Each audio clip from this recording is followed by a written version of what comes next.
वालेकुम। Development of ovaries, ठीक है। अगर हम ओवरीज़ की बात करें तो जैसा कि मैंने आपको पिछले वीडियोस में जो है अकॉर्डिंगली बताया कि 5th वीक तक तो कोई डेवलपमेंट हुई ही नहीं है ना गोनैड्स वगैरह की, सही है। उसके बाद स्टार्ट होती है 7th वीक में जो है वो टेस्टीज़ की डेवलपमेंट और ये सारी डेवलपमेंट स्टार्ट हुई थी, जिसमें मैंने बताया कि हमारे पास जो मीज़ोनेफ्रस होता है, सही है। मीज़ोनेफ्रिक डक्ट होती है, उसकी जो है वो मीडियली हमारे पास एक रिज प्रोड्यूस होती है जिसको गोनेडल रिज कहते हैं, सही है। और मैंने आपको बताया था कि गोनेडल कॉर्ड्स प्रोड्यूस होती हैं एपिथेलियम से और वो जो है वो एक्सटेंड करती है मेसेनकाइम में, सही है। और इसका जो है ना वो दो पोर्शंस होते हैं, एक जो है हमारे पास कॉर्टेक्स बन जाता है और दूसरा हमारे पास मिडुला होता है। तो जो मिडुला होता है उससे टेस्टीज डेवलप होती हैं और कॉर्टेक्स जो होता है उससे ओवरीज वगैरह और फीमेल जेनिटल सिस्टम डेवलप होता है। खैर, जैसा कि आपको पता है कि फीमेल्स में जो है वो क्रोमोसोम 6 क्रोमोसोम्स जो होते हैं उसका सेट होता है XX वाला, सही है।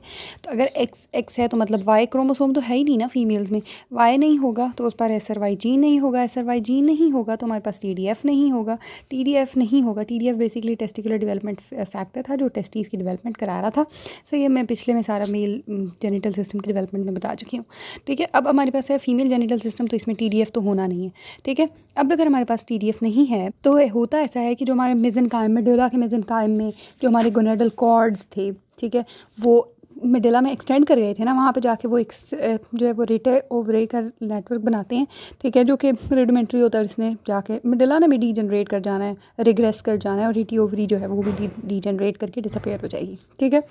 अब ये तो बात हो गई। अब हमने बात की थी कि कॉर्टेक्स में जो है वो डेवलपमेंट होती है बेसिकली फीमेल स्ट्रक्चर की, है ना। तो मिडिला में मेल की होती है, कॉर्टेक्स में फीमेल की होती है। अच्छा, एक तो ये बात हो गई थी। दूसरी बात ये थी कि हमने बात की थी कि जो हमारा रिप्रोडक्टिव सिस्टम डेवलप होता है, यानी हमारा गोनेडल सिस्टम डेवलप होता है, वो बेसिकली 3 चीज़ों से होता है।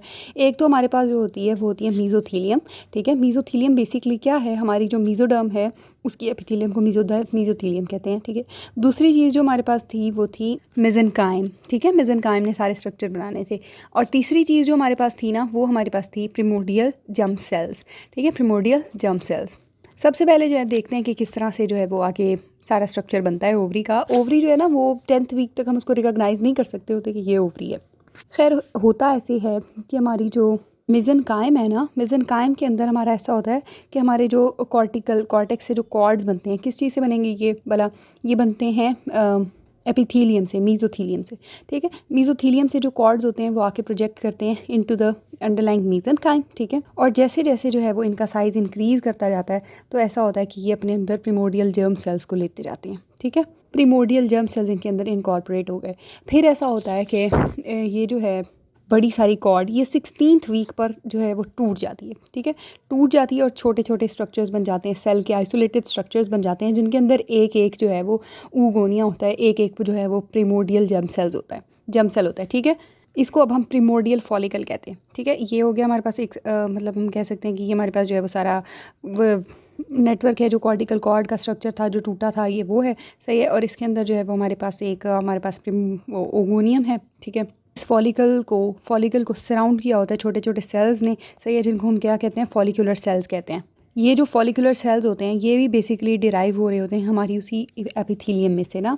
जो हमारे प्रिमोर्डियल जर्म सेल्स होते हैं उनकी जो है वो फिर माइटोसिस होती है फीटल लाइफ के दौरान ही, और मज़ीद जो है वो प्रिमोर्डियल फॉलिकल्स प्रोड्यूस कर दिए जाते हैं। अच्छा, और अब यहाँ पे एक और बात ये है, वो ये है कि जो ओगोनिया प्रोड्यूस हो गए हैं, ठीक है, इसी इंट्रायूटेराइन लाइफ में बस यही रहते हैं, उसके बाद नहीं प्रोड्यूस होते, ठीक है। डीजेनरेट कर जाते हैं लेकिन प्रोड्यूस नहीं होते। दूसरी बात, अगर आपने टेस्टीज़ की डेवलपमेंट वाली वीडियोस देखी हैं तो उसमें मैंने बताया था कि हमारे पास 2 डक्ट्स होती हैं, एक होती है मीज़ोनेफ्रिक डक्ट और वो एक होती है पैरामीज़ोनेफ्रिक डक्ट, ठीक है। पैरामीज़ोनेफ्रिक डक्ट, सही है। अब जो मीज़ोनेफ्रिक डक्ट होती है बेसिकली इसका काम ये होता है कि इसने करानी होती है टेस्टीज़ की डेवलपमेंट, सही है, और इसका फीमेल में कोई काम नहीं होता तो इसको डीजेनरेट कर दिया जाता है। और जो पैरामीज़ोनेफ्रिक डक्ट होती है इसने बनानी होती है हमारी डक्ट्स, ठीक है। तो ये जो है परसिस्ट करती है। जब हम मीज़ोनेफ्रिक डक्ट को इसको जब हम डिग्रेड कर रहे होते हैं और ओवरी ने इससे सेपरेट होना होता है तो ये अपनी ही मेसेंट्री से जो है वो सस्पेंड हो जाती है, ठीक है। ये देखें यहाँ पे अपनी ही मेसेंट्री से सस्पेंड हो जाती है, ठीक है। और इस मेसेंट्री को हम लोग क्या कह रहे होते हैं, मीज़ोवेरियम, सही है, मीज़ोवेरियम। और जो टेस्टीज़ को सस्पेंड करी थी उसको हमने क्या कहा था, मेजोर्कियम कहा था, सही है। और जो ओवरीज़ को सस्पेंड करी है उसे हम मीज़ोवेरियम कह रहे हैं। नेक्स्ट वीडियो में देखते हैं इंशाल्लाह कि कैसे जो है वो डक्ट सिस्टम डेवलप होता है इन फीमेल्स।